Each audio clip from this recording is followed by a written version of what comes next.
Tinanggal ng Korte Suprema ng Colorado si dating US President Donald Trump mula sa balota sa presidential election ng estado sa susunod na taon. Ito'y dahil anila sa naging papel ni Trump sa pag-atake ng kanyang mga supporter sa US Capitol noong January 2021. Si Trump ang kauna-unahang kandidato sa kasaysayan ng Amerika na nadiskwalipika sa presidential election dahil sa probisyon ng US Constitution na nagbabawal sa mga opisyal na sangkot sa insureksyon o rebelyon na manungkulan sa gobyerno.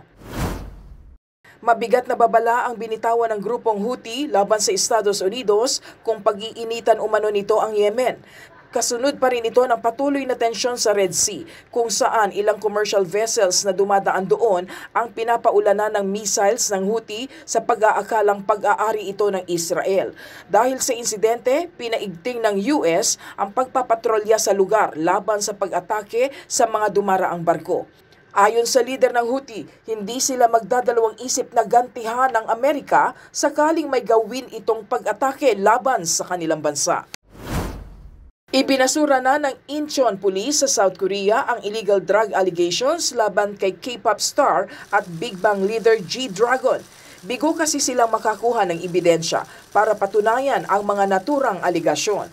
Matatandaang humarap sa pulisya si G-Dragon noong nakaraang buwan para pabulaanan ang mga aligasyon laban sa kanya. Sa ngayon ay wala pang pahayag ang panig ng K-pop rapper hinggil dito. Matagumpay na napalipad ng Blue Origin ang kanilang natatanging active rocket na New Shepard. Ito'y mahigit isang taon matapos ang nabigong unang mission noong 2022. Ang naturang rocket ay isang tourism rocket na idinisenyo para sa mga paying customer na nais makaranas ng maikling trip sa edge ng outer space. Joy Salamatin para sa Bayan.